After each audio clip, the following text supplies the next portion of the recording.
Une fois n'est pas coutume, j'ai pris quelques notes pour vous dire ce que je vais vous dire. Le texte s'intitule « Les béatitudes, ce que Jésus n'a pas dit », dans le but de mieux faire ressortir ce qu'il a dit. Jésus n'a pas dit « Heureux ceux qui ont des privilèges et qui s'y accrochent, heureux les riches, les heureux consommateurs, les éternels insatisfaits qui pensent que leur bonheur dépend de leur possession. » Non, Jésus a dit « Heureux les pauvres de cœur ». Pas les pauvres tout court, mais les pauvres de cœur. Ici, on est en droit de se demander qu'est-ce que c'est un pauvre de cœur. C'est quelqu'un qui est capable de se contenter de ce qu'il a pour vivre, qui sait se réjouir de peu de choses et qui est en capacité d'accueillir tout ce que Dieu lui donne. Le pauvre de cœur, c'est à la fois Sainte Thérèse de l'Enfant Jésus qui se présente les mains vides devant le Seigneur, attitude intérieure de disponibilité et d'ouverture à la grâce de Dieu, et aussi, vous savez, un Saint François d'Assise qui s'émerveille devant la beauté de la création et qui chante les louanges du Créateur. Un pauvre de cœur, c'est celui qui est capable de tout accueillir comme un cadeau et de tout partager, parce que rien ne lui appartient, même pas son souffle de vie qu'il a reçu de Dieu.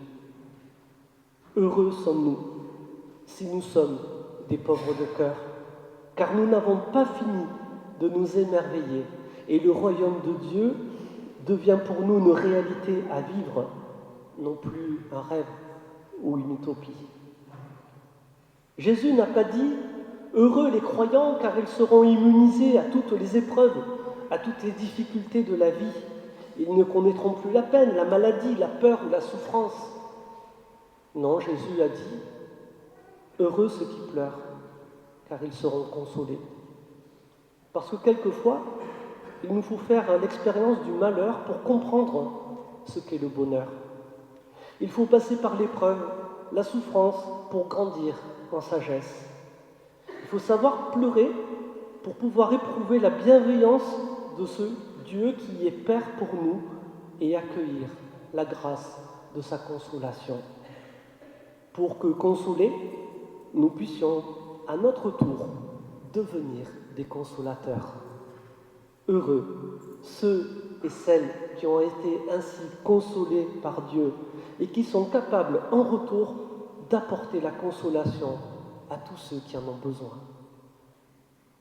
Jésus n'a pas dit « Heureux les forts qui imposent leurs lois, les puissants qui savent marcher sur les autres pour atteindre la meilleure place. Heureux les violents qui font régner la terreur. Heureux les coléreux, les rageurs, les râleurs. » Non, Jésus a dit « Heureux les doux. » Dieu est doux. Jésus se présente comme quelqu'un de doux et de humble de cœur dans l'Évangile. La douceur, c'est la puissance de la non-violence, le refus de la colère. Et le doux, c'est celui qui fera passer l'amour et le bien avant tout. La construction plutôt que la destruction, la conciliation plutôt que la dispute. Heureux les doux qui, aujourd'hui encore, manifestent au milieu de notre humanité violente le véritable visage de Dieu. Jésus n'a pas dit « Heureux ceux qui se vengent, qui tiennent rancœur, ceux qui boudent, ceux qui s'éloignent les uns des autres et ne savent même plus pourquoi. Heureux ceux qui préfèrent la haine à l'amour, la rancune à la réconciliation, le silence à la discussion constructive. » Non, Jésus a dit « Heureux les miséricordieux. » C'est quoi cette nouvelle race, les miséricordieux? Ce sont ceux qui vivent la miséricorde, des originaux qui pensent que l'amour est plus fort que tout, y compris que ceux qui pourraient le rompre.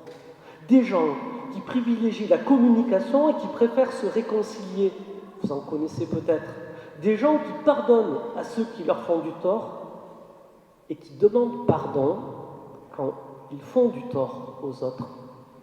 Heureux sont-ils en effet, car en pardonnant, ils s'ouvrent au pardon de Dieu. Ils deviennent l'image de celui qui est par essence amour pardon, miséricorde. Jésus n'a pas dit « Heureux les guerriers, les procéduriers, les tyrans, les terroristes, les querelleurs, les polémiqueurs, les tourmentés, ceux qui génèrent des tensions, ceux qui alimentent la révolte, ceux qui pensent que la violence peut résoudre leurs problèmes. » Non, Jésus a dit « Heureux les artisans de paix ». Jésus lui-même fait partie de ceux qui se livrent à la haine des autres. La croix qui est là nous le rappelle. Il est artisan de paix dans ce maelstrom de haine et de violence qui se déchaîne autour de lui dans sa passion. De non-réponse à la violence, de non-rétribution. Il priera ainsi son Père pour ceux qui le crucifient. « Père, pardonne-leur, car ils ne savent pas ce qu'ils font. » Ressuscité, Jésus apparaîtra à ses apôtres avec cette unique salutation qu'il répétera de manière insistante « La paix soit avec vous ». Que l'Esprit Saint, l'Esprit de paix, puisse œuvrer en nous pour nous pacifier intérieurement, afin qu'à l'image du Christ, ceux qui revendiquent lui appartenir soient, comme Jésus, des artisans de paix dans toutes les dimensions de leur vie et dans toutes les relations humaines qu'ils seront appelés à avoir. Jésus n'a pas dit « Malheureux êtes-vous, maudits, indignes, misérables, pécheurs impénitents, rebuts de l'humanité. » Non, Jésus a dit « Heureux ». C'est le refrain que nous avons entendu dans cet évangile. Heureux. Et dans l'évangile de Matthieu, c'est sur ce mot que s'ouvre la prédication de Jésus, comme un souhait pour ses auditeurs, comme un appel qu'il leur adresse et qu'il nous adresse à nous aujourd'hui. L'invitation est renforcée dans la suite. Réjouissez-vous, soyez dans l'allégresse. C'est l'essence même de l'évangile, de la prédication du Christ, d'être une bonne nouvelle. Un appel au bonheur avec Dieu comme partenaire indéfectible de notre existence.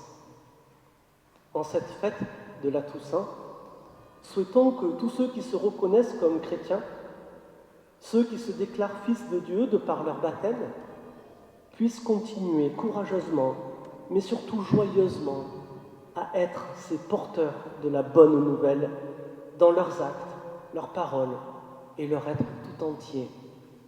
Ainsi, leur sainteté, comme un fanal, continuera à éclairer ce monde dans lequel Dieu ne cessera jamais d'envoyer des témoins, car il est trop passionné par l'humanité, et c'est là qu'il souhaite semer son royaume.